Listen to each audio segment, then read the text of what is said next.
Selanjutnya, Tribuners, Basarnas cari anggota Saniri Negeri Boy yang hilang saat perahu terbalik di perairan Saparua. Sebuah perahu katinting terbalik saat perjalanan dari Pulau Molana menuju Desa Haria, Kecamatan Saparua, Kabupaten Maluku Tengah, Sabtu 4 November 2023. Diketahui perahu katinting tersebut membawa 7 orang penumpang, 4 diantaranya adalah warga negara asing atau WNA asal Belanda. Dalam kejadian tersebut, salah satu korban yakni David Mateos dinyatakan hilang. Ia adalah anggota Saniri Negeri Boy, Kecamatan Saparua, Maluku Tengah. Sementara 6 orang korban lainnya berhasil berenang ke tepi pantai. Terbalik di sekitar perairan Desa Haria, Kabupaten Maluku Tengah sekitar pukul setengah 5 sore. Terang Kepala SAR Ambon M. Arif Anwar dalam keterangan pers yang diterima Tribun Ambon.com Senin 6 November 2023. Kepala SAR Ambon M. Arif Anwar dalam keterangan pers kejadian tersebut kemudian dilaporkan Minggu 5 November 2023 sekitar pukul 11 siang oleh Camat Saparua, Winnie kepada Komen Basarnas Ambon.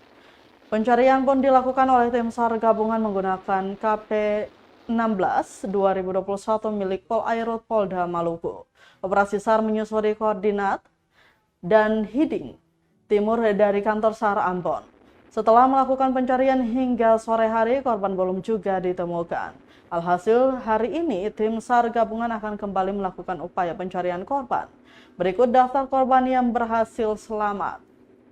Pertama, lokasi Sowisa 60 tahun, Nurul Hidayah Watihelu 30 tahun, Orbons Dan 21 tahun WNA Belanda, Dekoni Gaya Anel 21 tahun WNA Belanda, Laveber Cornelis 65 tahun WNA Belanda, Van der Lelitom Luke Stepan 20 tahun WNA Belanda.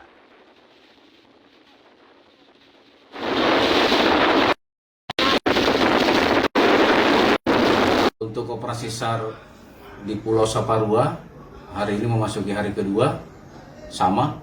Tadi pukul 7 local time, tim SAR gabungan kembali melaksanakan operasi SAR dengan beberapa potensi yang terlibat, diantaranya Polair, Polda Maluku, dan BPBD serta masyarakat yang ikut melaksanakan membantu melaksanakan operasi SAR pada pagi hari ini.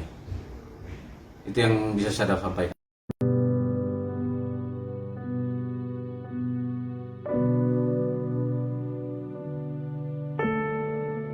Download Tribun X sekarang, menghadirkan lokal menjadi Indonesia.